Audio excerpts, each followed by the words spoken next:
Bonsoir à toutes et à tous. Bienvenue sur ce nouvel OFC Live. Je suis Patrick Lassara, donc professeur à l'École française de comptabilité. Le thème qui a été choisi ce soir, c'est la rentabilité d'un investissement. Il fait suite au cours qu'il y a eu il y a un mois donc sur les mathématiques financières, qui sont la base pour pouvoir continuer et faire des calculs pour la rentabilité d'un investissement. Alors, rentabilité d'investissement, ça veut dire avant tout un investissement qu'il va falloir comparer sa rentabilité, un investissement soit de renouvellement, de création, par exemple une nouvelle ligne de production, une opération de croissance ou de la nouvelle technologie. À ce jour, il existe de nombreuses méthodes de calcul pour aborder la rentabilité d'un investissement. Est-ce qu'il est judicieux de choisir tel ou tel investissement et comment on va le financer? Donc, ça va nous servir à savoir si est-ce que cet investissement est rentable, c'est le premier point. Le deuxième point, est-ce qu'on va pouvoir comparer avec différentes méthodes pour tel ou tel investissement? Et le troisième, d'assurer le financement de cet investissement. Donc, qu'est-ce que la rentabilité d'investissement? Comment on va l'aborder? La fameuse VAN, valeur actuelle nette, l'indice de profitabilité, le taux interne de rentabilité, qui est appelé le TRI ou le TIR, suivant les documents qu'on consulte. On prendra un exemple et en deuxième partie, j'ai mis deux exercices qui sont assez complets, qu'on va prendre lentement, on va avancer pas à pas. Je sais que je vais toujours un petit peu vite, donc je vais essayer de prendre mon temps. Et puis, de toute façon, le FC Live sera en rediffusion. Si vous avez besoin des exercices ou des slides, vous pouvez les demander par la messagerie de votre espace élève et on vous les fournira sans problème. Alors, le choix d'investissement, dans une société qui cherche à faire du capital et des revenus, la rentabilité d'un projet va être étudiée et va découler du retour financier sur investissement. Donc, pour savoir si c'est un investissement, s'il est judicieux de le faire, on va comparer donc le montant investi, les dépenses, donc principalement le coût d'achat et après le coût de la maintenance s'il y a lieu, voir les amortissements, etc., aux recettes qu'il va procurer. La différence entre les deux, ça va constituer le flux de trésorerie, ou cash flow, ou marge brute d'autofinancement. Et on va dire que l'investissement est rentable si le flux net de trésorerie est positif. Voilà, si on dégage du cash sur cette opération, en tenant compte du temps, on le verra un petit peu plus loin, on va dire que c'était un bon investissement. Alors, dans la réalité, les dates de dépenses et des recettes ne sont pas les mêmes. Effectivement, on peut utiliser une immobilisation en investissement sur 5, 7, 8 ans pour les grosses machines, voire 10 ans. Donc, les flux peuvent s'étaler sur 10 ans, alors que les dépenses peuvent être à des dates différentes, surtout le coût de l'achat au démarrage. La première année, on est obligé de financer la totalité. Et après, on aura les flux de trésorerie sur les 5, 7, 8 ou 10 ans suivants. Donc, on a un décalage. On verra comment on va l'aborder par la suite. On va commencer tout de suite par un petit exemple qui va être un peu parlant. Donc, une société achète une machine à glace, pourquoi pas, le 1er janvier N, de 7 600 €. Le propriétaire estime que cette machine rapportera les flux nets suivants. Alors, une petite parenthèse sur la rentabilité d'investissement. Vous voyez bien que le propriétaire estime les flux nets suivants. Donc, c'est un des problèmes de la rentabilité d'investissement, c'est qu'on est obligé d'estimer les flux ou les bénéfices ou les revenus et les dépenses sur les années à venir. Là, on va jusqu'en N+4. Donc, il y a un côté quand même incertitude, comme les budgets, etc. Le marché peut changer, surtout aujourd'hui où on est dans une période où il faut vite réagir en cas de concurrence féroce, de marchés émergents, etc. Donc, c'est un peu une des difficultés de ces calculs, c'est de faire l'estimation sur 4, 5, 6, 7, 8, voire 10 ans de revenus. Voilà. On revient sur le tableau. J'espère que vous le voyez tous à peu près, que vous avez pu régler votre écran. Donc, le 1er janvier, on a une dépense de 7 600. On espère, le 31 décembre, avoir des recettes pour 1 400. Le 31 décembre, N+1, un bénéfice net de 1 600. Pardon, ce n'est pas des recettes, c'est un bénéfice. Le N+2, 1 800. N+3, 1 900. N+4, 2 100. Et on espère revendre la machine, donc le 31 décembre, N+4, pour 200 €. Donc, si on fait les totaux des deux colonnes, on s'aperçoit qu'on a des dépenses pour 7 600, des recettes pour 9 000. On pourrait dire qu'on a un différentiel de 1 400 €. Alors, c'est juste comme ça si on le fait rapidement, mais c'est faux parce qu'en fait, vous avez bien compris, on est allé quand même sur 4 années pleines. Donc, il faut tenir compte du temps. C'est ce qu'on va voir ici.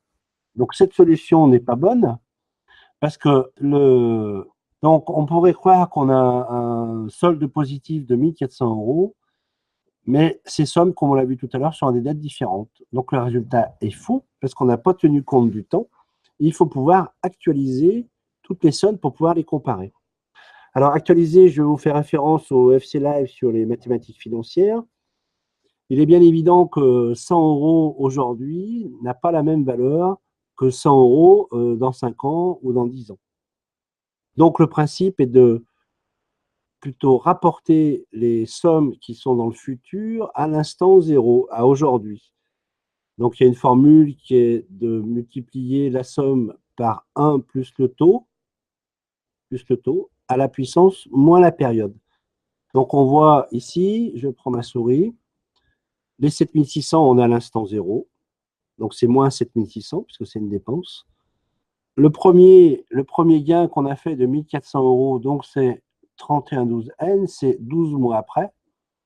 Donc, c'est 1 400 qu'on multiplie par 1 plus le taux, 3%, je rappelle, c'est 0,03, à la puissance moins 1. Donc, 1 400 € au 31 décembre, c'est comme si on avait 1 359,22 € ramenés au 1er janvier, etc. 1600, c'est 1508,15, 1800, c'est 1647, c'est toujours un peu moins. C'est toujours un peu moins. Alors, comment on prend le taux d'actualisation? Le taux d'actualisation, donc c'est les entreprises qui décident. On pourrait prendre le taux auquel on pourrait emprunter de l'argent pour financer totalement cette machine. Ça pourrait être un exemple. On pourrait être, comme là, on s'étale sur une période de 5 ans, de prendre un taux de rendement d'une obligation qui est sur 5 ans, rendement annuel, etc. Ça pourrait être le taux plus l'inflation. Donc ça, c'est chaque entreprise qui va décider de son taux d'actualisation. Aujourd'hui, je rappelle qu'on est sur des taux d'emprunt qui sont plutôt bas, entre 1 et 2%. Voilà. Donc, ça a peu d'incidence. Il y a 10 ans en arrière, on était dans des taux entre 10 et 12%. Donc, ça peut avoir une incidence. Là, dans l'exemple, on est sur des petites sommes, 7 600 €. Il y a des lignes de fabrication qui coûtent, par exemple, 10 millions d'euros, voire plus. Si vous prenez une chaîne de fabrication de chez Renault, de bout en bout, c'est des montants beaucoup plus conséquents. Donc, ça peut avoir une incidence assez importante. On s'aperçoit quand même avec ce petit exercice. Tout à l'heure, on avait un flux pas actualisé de 1 400 € en positif.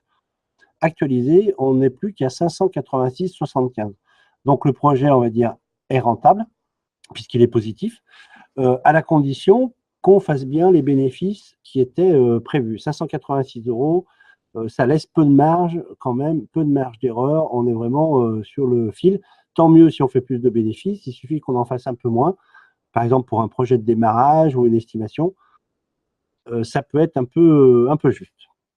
Voilà, donc sur cet exemple, on a vu différence entre les flux de sortie et les flux de bénéfices avec la revente. Et il faut actualiser les flux pour pouvoir comparer ce qui est comparable à la même date. Donc, important de prendre en compte l'actualisation des flux pour déterminer le choix d'investissement.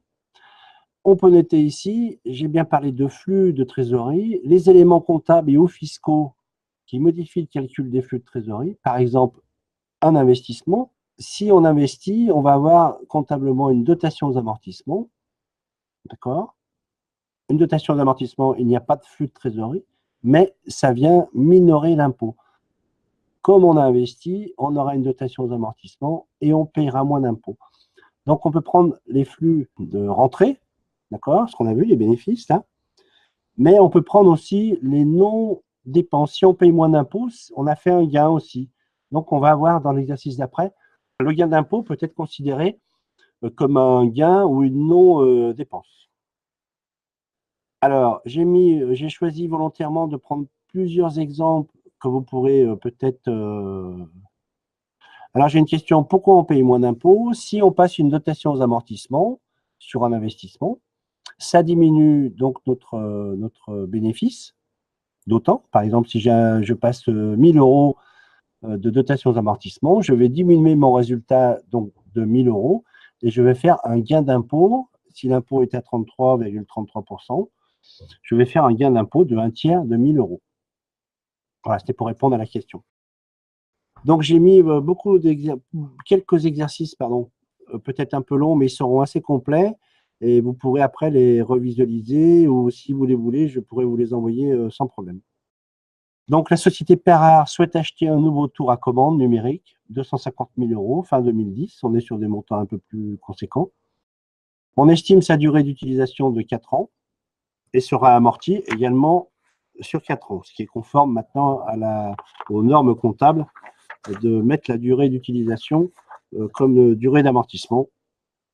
Alors, on estime aussi que sa valeur de revente peut être estimée à 25 000 euros au bout des 4 ans. Une petite parenthèse sur les valeurs de revente. Vous allez me dire comment on peut estimer que ça vaut 25 000 euros. Alors, il y a des matériels où il y a des Argus. Et puis, on peut avoir aussi, avec certains fournisseurs, une valeur de reprise au bout d'un certain nombre d'années. Par exemple, si vous achetez un photocopieur, je ne sais pas, 50 000 euros, vous l'amortissez sur 4 ans, vous allez le garder 4 ans. Le fournisseur peut très bien dire, au bout de 4 ans, si vous m'en reprenez un, je vous reprendrai le premier X euros. Donc, on peut avoir des choses comme ça. Si on prend les véhicules, si on estime qu'on les garde 4 ans, au bout de 4 ans, on a une valeur Argus, ils sont en état correct, etc. Voilà, c'est des valeurs de revente ou des valeurs de marché. Bien sûr, ce n'est qu'une estimation. On ne sait pas l'état du matériel dans 4 ans. Alors, on a un coût de fonctionnement, je continue l'énoncé. On a un coût de fonctionnement de cette machine qui est de 50 000 euros en 2008, 60 000 euros en 2009, 80 000 euros en 2010 et 80 000 euros en 2011. Le chiffre d'affaires généré par cette machine et les produits fabriqués sera de 140 000 euros les 2 premières années, puis 150 000 les 2 années suivantes. Impôt sur les bénéfices, 33,33%. Je rappelle que pour appliquer 33,3333, voilà, il est plus rapide de multiplier par 1/3 ou de diviser par 3. Donc, on vous demande de calculer le résultat prévisionnel annuel avant impôt, le montant de l'impôt, le résultat prévisionnel annuel après impôt, le flux net annuel avant actualisation, le flux net de trésorerie actualisé. On vous fournit un taux d'actualisation de 4%, le taux de rentabilité de l'investissement et délai de récupération du capital. On va voir, le délai de récupération, c'est au bout de combien de temps on arrive à récupérer la mise de départ. C'est ce qu'on appelle le payback. Voilà, un peu le retour sur investissement. Et ça va se mesurer en temps. Voilà, j'ai payé ou j'ai rentabilisé mon investissement au bout de 2 ans, 3 ans, 4 ans. Voilà, on continue. Alors, vous n'avez pas toutes les données sous les yeux, mais vous avez le tableau. En 2011, on achète la machine, 250 000 euros. Donc, on a un flux net non actualisé de 250 000 euros. On a une valeur actuelle de moins 250 000 euros, puisque c'est un flux de dépenses. On est à l'instant zéro, on garde le flux de 250 000 euros. 2012, le chiffre d'affaires, 140 000 euros. Le coût de fonctionnement qui était donné, 50 000 euros. L'amortissement du matériel sur 4 ans, 56 250. On voit qu'on a un résultat avant impôt de 33 750. On calcule à ce moment-là notre impôt société, 11 250. On voit bien ici ce que je disais tout à l'heure. On a déduit nos amortissements qui ne sont pas vraiment un flux de trésorerie. Il n'y aura jamais de flux de trésorerie sur un amortissement. Donc, on les déduit, donc on va faire un gain d'impôt dessus. On va moins payer d'impôts, d'accord? On rajoute notre dotation, puisqu'on l'avait déduit, on la rajoute. Comme il n'y aura jamais de flux de sortie d'amortissement, ça nous fait un flux net non actualisé de 78 750, qu'on a actualisé avec la formule qu'on a vue précédemment. 78 750, on est sur un an, multiplie 1,04 à la puissance moins 1. Donc 78 750 en 2012, ça équivaut à 75 721 en 2011. Idem pour 2013, avec les données qu'on vous a fournies. Donc, le chiffre d'affaires, 140 000 euros, coût de fonctionnement, 60 000, l'amortissement qui est constant, le résultat, l'impôt société, le résultat après impôt, on rajoute les amortissements qu'on avait déduits ici. On les calcule juste pour calculer l'impôt. Hein. Un flux non actualisé de 72 083, qu'on ramène à l'instant 0, ça équivaut à 66 645. On a un flux cumulé actualisé de 107 634, etc. Pareil pour 2014 avec les nouvelles données, pareil pour 2015. Pour le taux de rentabilité, donc ici on est en flux, attention on est en flux cumulé, hein, ici. Donc là ici c'est moins 250 plus 75, moins 174 plus 66, etc. etc. On s'aperçoit qu'ici en cumulé on était toujours négatif jusqu'à fin 2014 et que sur 2015 on va passer positif. Alors, le taux de rentabilité, c'est le résultat actualisé sur l'investissement de départ. D'accord? On est à 11,12%. Donc, ça nous rapporte au bout de la 5e ou 4e année 27 810, qu'on divise par l'investissement initial 250 000 euros. On a une rentabilité, un taux de rentabilité de 11,12%. Le délai de récupération, quand est-ce qu'on passe de moins à plus? Ici. Donc, c'est 4 ans. On a fait un petit calcul ici. C'est 4 ans et 231 jours. Donc, c'est 4 ans, 7 mois et 21 jours.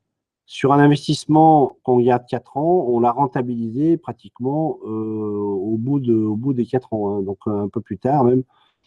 Donc, on a un petit décalage de quelques mois, de 7 mois et 21 jours, mais c'est conforme. Voilà sur le principe du calcul.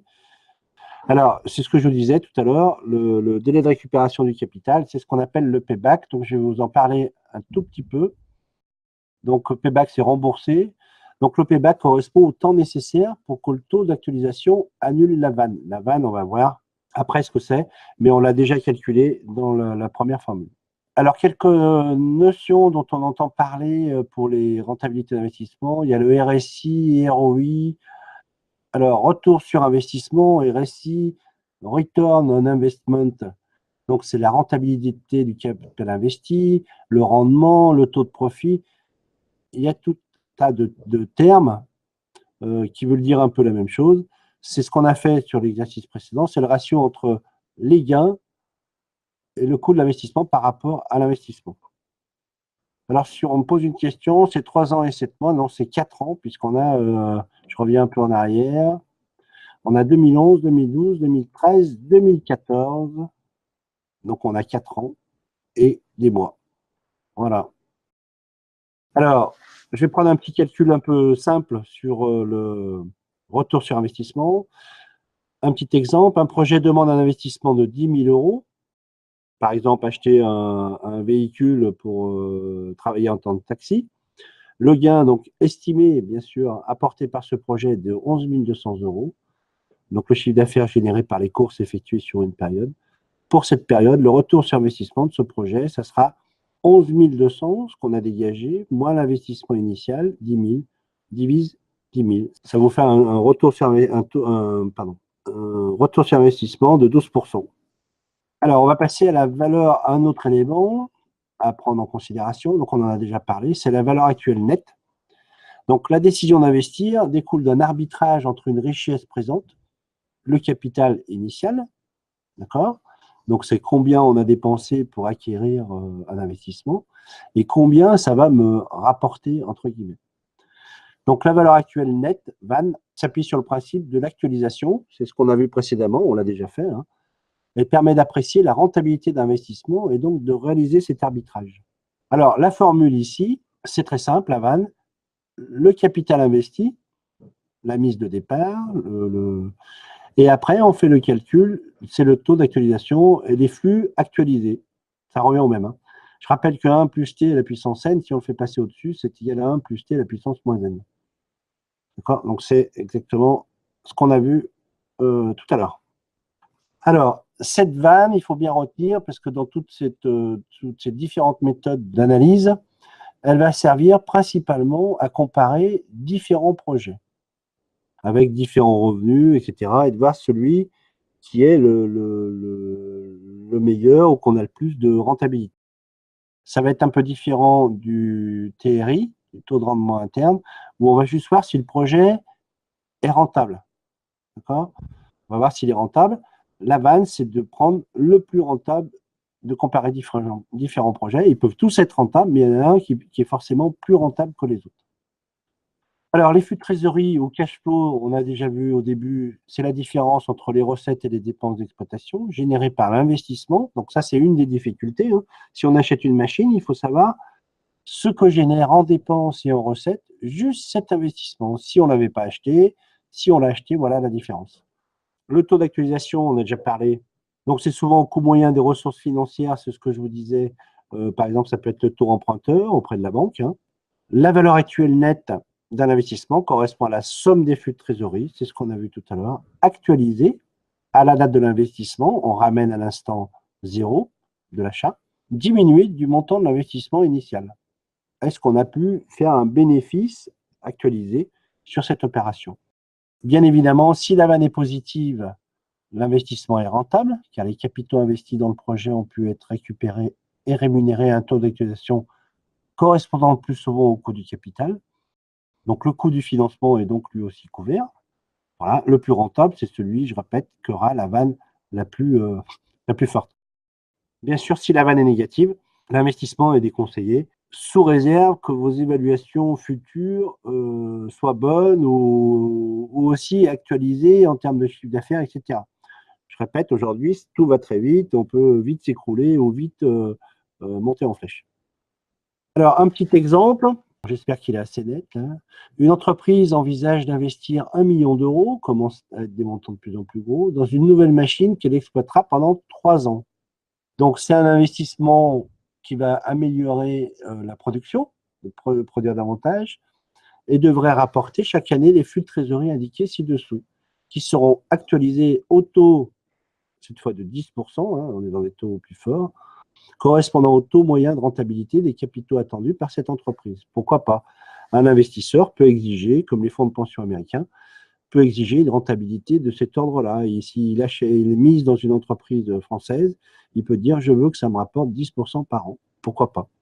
Alors, c'est en milliers d'euros, allez 0, 1, 2, 3. Les flux de trésorerie, donc moins 1 million, 1000 euros, enfin 1000 d'investissement. Les flux de trésorerie, ça sera 300, 400 et 500. Ici, ils sont actualisés. Donc, on a mis le détail en dessous. Je vous rappelle, 300 multiplie 1, le taux, 10, à la puissance moins 1 pour le ramener à l'instant 0. Ça équivaut 300 en année 1, ça équivaut à 272,73 en année 0. Même chose pour 400, donc 2 fois moins 2, puisqu'il y a 2 années. Ça équivaut à 330,58. Et 500, ça équivaut à 375,66. La formule de la vanne, c'est ce qu'on a fait au tout début, hein, le premier exercice. L'investissement plus les flux bénéficiaires actualisés. On voit qu'on a une vanne de moins 21,03. On est en K euros, hein. Donc c'est un peu plus important que ça. Hein. Donc c'est 210 000 euros. Hein. Alors ici, on vous a mis une formule un peu plus simple qui équivaut à la même. Hein. C'est 1000 plus 300 divise 1,10, ça revient au même. 1,10 à la puissance 2, 500. On trouve exactement la même chose. Donc là, on s'aperçoit que la vanne est négative. L'investissement n'est donc pas recommandé puisqu'il ne dégage pas assez de flux et ça ne couvre pas le montant de l'investissement. Si l'entreprise avait décidé de placer ces 1 million d'euros à 10%, elle aurait eu un revenu supérieur. On s'aperçoit ici quand même que le taux de 10% d'actualisation est assez fort. Donc, si le taux était, par exemple, un taux d'emprunt aujourd'hui entre 1 et 2 ou 2,5%, peut-être que ça va passer la vanne positive. Et le projet reste peut-être un peu rentable. Mais là, les actionnaires ont dit c'est 10%. Voilà, on est toujours sur le même type d'exemple qu'on a fait par rapport au premier. Alors, quelques petites questions où on peut répondre un peu facilement. Hein. Indiquer si les phrases suivantes sont vraies ou fausses. Avec un taux d'actualisation annuel de 100%, donc c'est énorme, hein, ça double, un investissement de 1000 € et un seul flux de trésorerie de 2000, au bout d'un an, la vanne est nulle. Alors, vrai ou faux? Alors, c'est vrai. Le premier flux actualisé est de 1000 €. Donc la vanne est nulle, puisqu'on on a 100%. 2000 ramené à zéro, ça fait aussi 1000. Donc, 2000 ramené à 100%, ramené à l'instant zéro, ça vous fait aussi 1000 €. Donc, ça vous fait 1000 moins 1000. Donc, la vanne est nulle. Deuxième phrase, à flux de trésorerie constant et à taux d'actualisation fixé, si l'investissement augmente, la vanne diminue. Donc, si on a les mêmes flux de trésorerie, les mêmes taux d'actualisation, si au lieu de l'investissement fasse 1 million, il fait 2 millions, ben, on a les mêmes flux de trésorerie, on a le même taux d'actualisation, la vanne diminuera forcément, puisque seul l'investissement va augmenter de départ, et comme on a les mêmes flux, eh ben, on n'arrivera plus à couvrir autant que sur le premier schéma où l'investissement reste stable. Voilà. Donc plus l'investissement est élevé, à flux constant et taux d'actualisation fixé, plus la vanne diminuera. On gagnera moins si l'investissement est plus fort, ce qui paraît. Alors sur Excel, il y a une fonction pour calculer la vanne. Donc attention, puisqu'en fait le premier doit être soustrait. Donc ici, on a l'investissement qu'on met en plus, mais il lui mettra tout seul le signe moins. Et après, on met juste les flux. Voilà, et vous aurez le calcul de la vanne. On peut calculer, insérer 254 flux, donc il y aura bien de quoi faire. Voilà. Donc je rappelle, on met tout en plus. Investissement, flux 1, flux 2, flux, etc., etc. Et lui, alors la formule est ici. Le taux, il faut faire un petit tableau comme ça avec les flux, et vous calculez tout seul la vanne. Voilà, la fonction s'appelle vanne hein, sur Excel. Alors, un autre exercice un peu plus complet, on va monter un peu en puissance, si je peux dire. Donc, la société Norbert a 2 placements qui exigent le même investissement de 90 000 € initial au début de l'année N. On a aussi des flux de trésorerie. Donc, pour le projet 1, l'année N, on a 23 000, l'année N plus 1, 27 000, etc., etc. Pour le projet 2, on a des flux différents pour un même investissement. Hein. 13 000, 22 000, 44 000, 36 000, 12 000. On a une valeur résiduelle qui est estimée à 3 100. Donc, à la fin, notre investissement vaudra 3 100. On va prendre un taux d'actualisation de 7%. Donc là, on vous demande de déterminer le meilleur investissement, donc le plus rentable, hein, et de calculer le taux de rentabilité de chaque projet. Alors, voilà le projet numéro 1. On dépense 90 000. On l'a ici. Ensuite, on a reporté tous les flux du projet 1, de l'année N à l'année N plus 4. Donc 23, 27, 31, 28, 17. La valeur résiduelle ici, 3100. On espère le revendre 3100 €. D'accord? Ici, toujours avec la même formule, la puissance négative, 1 plus le taux puissance négative. On a ramené les sommes à l'instant 0, N. Donc là, 1 an, moins 1, puissance moins 2, moins 3, moins 4, moins 5. Moins 5 toujours, puisqu'on a une plus 4. On a fait la différence. Ici, dans le total, entre l'investissement et les flux actualisés, on aura un flux net de 16 075,50 €. 16 075,50 €. La même chose avec le projet 2, donc avec les mêmes flux qui sont donnés ici. On les actualise ici avec les puissances négatives et on s'aperçoit qu'on aurait un solde inférieur en flux net au projet numéro 1. Donc on peut dire qu'on a un taux de rentabilité pour le projet 1 du gain net des flux nets 16 075,50 divisé par l'investissement de 17,86%. Et pour le 2, on a pareil, même calcul, 15 512,61 divise 90 000 égale un taux de 17,24%. Donc on voit 17,86 est plus fort que 17,24, bien sûr. Alors, la valeur, on me pose une question, pourquoi les 23 000 en N ne donnent pas un flux de 23 000? Puisqu'en fait, on suppose que l'achat se fait au début de l'année N et le flux 23 000 à la fin de l'année N. Donc, on a 12 mois, 12 mois, donc un an pour le rapporter. Voilà. Puisqu'on vous dit bien, l'investissement est de 90 000 euros initial au début de l'année N. Donc, on peut dire 1er janvier, alors que les flux seront au 31 décembre de l'année N. Donc, on a déjà une année qui est passée.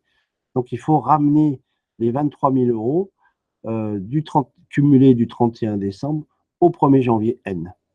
On continue. Un petit mot sur l'indice de profitabilité. Donc, c'est aussi une notion utilisée. Donc, il va mesurer combien de fois on récupère la dépense initiale grâce au cash flow. Donc, c'est la somme des cash flows actualisés divisé par l'investissement initial, ou bien le rapport entre la vanne et l'investissement initial plus 1. Bon. Un chef d'entreprise doit choisir entre deux projets ayant des coûts initiaux d'investissement différents cette fois. Pour comparer ces deux investissements, il est nécessaire de rapporter leurs vannes respectives au montant des investissements. Donc là, on est dans un exemple. On a un investissement numéro 1 qui peut faire 80 000 euros avec une série de flux. Et un autre investissement qui peut être pour faire la même opération, qui peut être à 100 000 euros, donc un peu 20 000 euros de plus, avec une autre série de flux. Pour pouvoir les comparer rapidement, on peut comparer la vanne, d'accord, comparer la vanne par rapport à l'investissement initial. Donc, on fait cette calcul, on retient le projet. Si l'indice de profitabilité est supérieur à 1, donc ça c'est déjà bien, ça veut dire qu'on récupère déjà notre mise, d'accord, et le plus élevé. Ici, c'est la vanne. Donc, je rappelle quand même, c'est la différence entre mon investissement et mes flux actualisés. D'accord? Ici, on va rajouter 1. Et ici, c'est l'investissement initial. Voilà entre guillemets, mon bénéfice sur cette opération actualisée que je vais diviser par mon investissement initial. Donc, par exemple, si j'ai un flux si j'ai une vanne, je ne sais pas, je gagne 20 000 euros, comme on a vu tout à l'heure, proche de 20 000 euros, pour 100 000, on va faire 20 000 divise 100 000 et plus 100. Donc, ça vous donnera, ça va vous faire 20 000 divise 100 000, ça vous fait 0,2. Vous aurez 1,02. Bien évidemment, celui qui aura cet indice de profitabilité le plus élevé sera le meilleur investissement. Alors ça peut servir vraiment pour comparer des investissements avec des valeurs d'origine différentes, comme je disais, 80 000, 100 000, mais surtout avec des flux différents. On peut peut-être acheter une machine plus chère, mais qui va peut-être produire plus, d'accord, et avoir peut-être plus de flux. Donc ça, c'est souvent utilisé pour des machines de capacité ou de rendement un peu différents. On veut fabriquer 1000 produits de plus, on a une machine qui fait 1000 produits et on en a une qui en fait 2000. Est-ce qu'il vaut mieux investir dans celle qui fait que 1000, sachant qu'on n'a plus de marge de manœuvre après, si jamais il en faut encore plus, ou est-ce qu'il vaut mieux investir dans une qui fait 2000 tout de suite? C'est un exemple qui laissera plus de possibilités si on a encore plus de demandes, de produits. Ça peut être aussi des photocopieurs sur la rapidité, ça peut être sur des ordinateurs, enfin sur tout un tas de choses, ou des lignes de production. Hein. C'est les effets, les machines sont données en général pour des rendements. Si on veut fabriquer 1000 et on prend la machine qui au maximum fait 1000, c'est peut-être moins judicieux que de prendre celle qui fait 1500, qui sera peut-être plus puissante. C'est pareil pour les voitures. Hein. Si vous avez un gros moteur, ça épuisera moins que de prendre un petit modèle si vous faites beaucoup d'autoroutes. D'accord? Donc là, il y a un choix à faire. Si vous faites Paris-Marseille avec une Smart, c'est moins évident que si vous le faites avec un véhicule plus élevé, avec un moteur plus puissant de tourisme, pour aussi la longévité de la machine, le confort, enfin tout un tas de raisons. Voilà, bon, c'est un petit exemple un peu différent. On arrive au taux interne de rentabilité. Donc, on a vu la vanne, on a vu l'indice de profitabilité et le taux interne de rentabilité. Alors, c'est très simple. Le taux interne de rentabilité, qu'on appelle TIR, taux interne de rentabilité ou taux de rendement interne, c'est le taux d'actualisation, donc quel pourcentage on va prendre, qui va nous mettre la vanne à zéro. La vanne à zéro, je rappelle, c'est l'investissement moins les flux actualisés égale la vanne. Là, c'est à quel taux il faut prendre pour être à une vanne à zéro. D'accord? Donc, c'est le taux actuariel, la rentabilité du projet avec un bénéfice. Ça sera un peu comme d'un point de vue comptable, ça sera un peu à quel taux d'actualisation, ça serait notre seuil de rentabilité. Voilà. Si cette somme avait été investie sur un compte bancaire avec le taux d'intérêt qui correspond au TIR, alors la rentabilité du compte bancaire serait comparable, elle aurait la même. Donc, plus le TIR est élevé, si on arrive à un taux, il nous faut 10% pour couvrir, d'accord? Donc, plus le projet d'investissement est intéressant. Hein. Voilà.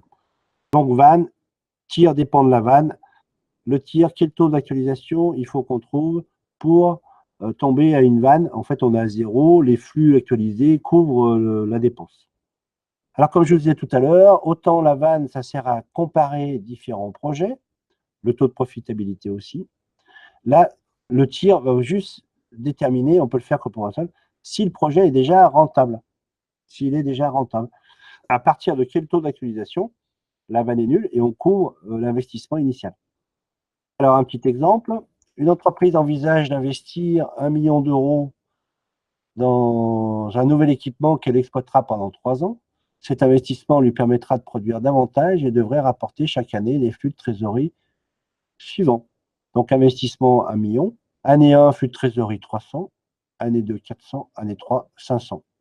Alors, pour calculer le TIR, il faudrait résoudre l'équation qu'on avait vue tout à l'heure, où on dirait l'investissement initial, je crois que c'est I comme un gros investissement, voilà, moins I0 plus les flux actualisés avec un taux N, qu'on cherche, hein, égale 0. Et il faut trouver N, ici. Donc là, c'est 1 plus T à la puissance 2, puisque dans notre exemple, hein, on a moins 1 million, plus 300, 1 plus T à la puissance 2, 1 plus T.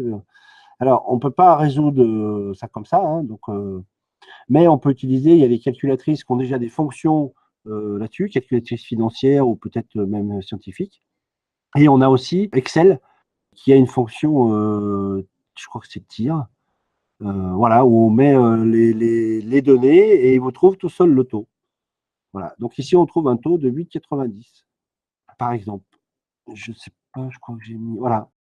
Donc je crois que c'est tri. Pardon, je vous ai dit TIR, c'est tri. Donc taux interne.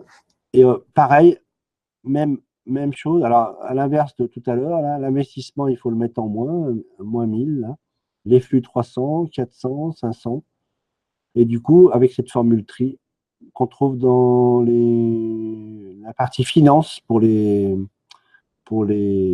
fonctions, il vous trouve un taux de 8,90. Donc, certaines calculatrices, je répète, l'ont aussi en standard. La vanne et le tri, c'est du même acabit. Alors, un autre exemple, la société de transport Roland Chatanier souhaite acheter un nouveau camion, 150 000 € fin 2007. Il sera amorti sur 5 ans. On espère le revendre 20 000 €. Le coût de fonctionnement est estimé à 35 000 € la première année. Il augmentera de 10% par an. Vous avez le chiffre d'affaires 82 000 € par année. Impôt société 33. Donc, comme tout à l'heure, on vous redemande le résultat prévisionnel, avant impôt, le montant de l'impôt, après impôt, le flux net avant actualisation, après actualisation à 5%, le taux de rentabilité, le délai de récupération du capital, donc payback, et le taux interne de rentabilité avec un taux de 11%. On retrouve ici l'achat du camion, le chiffre d'affaires 82 000 toute l'année, les coûts de fonctionnement qui ont été mis, l'amortissement comme le tableau de tout à l'heure. Hein. On a un résultat avant impôt, l'impôt société, donc à 33, on divise par 3, par exemple. Ici, on voit bien, 21 000 divisé par 3, ça fait 7 000, donc c'est plus facile. On a un résultat après impôt, on rajoute la dotation aux amortissements, on l'avait déduit ici pour calculer l'impôt, on la rajoute, puisqu'il n'y aura jamais de flux financier sur un amortissement. D'accord? En 2011, on a la valeur de revente. Les flux nets qui sont non actualisés, on les rapporte, chacun à l'instant 0, donc 2006. Donc moins 1, moins 2, moins 3, moins 4, moins 5. Vous avez les flux cumulés, attention cumulés, donc là les flux annuels, là les flux cumulés. On s'aperçoit ici, on passe en positif, donc en début 2011, hein, voilà. Le taux de rentabilité, donc c'est le résultat actualisé, on le voit ici, divisé par l'investissement, on a un taux de 11,77%. Le délai de récupération du capital, il devient positif au bout de la... alors ça, c'est fin d'année. Donc, ce sera 1, 2, 3, 4, 4 et 195 jours. Donc, 4 ans, 6 mois et 15 jours. On refait la même chose avec une actualisation. On repart ici, mais on va actualiser cette fois à 11%. Ici, on était... faut que je reprenne à 5. On refait la même chose à 11%. Donc, on a une différence, un écart de taux 11 moins 5, on a 0,06. L'écart en euros, on voit que ça fait 24. 17 plus 7. L'écart en pourcentage, 0,17. Et on a un tri de 9,24. Là, on l'a fait par différence entre les deux.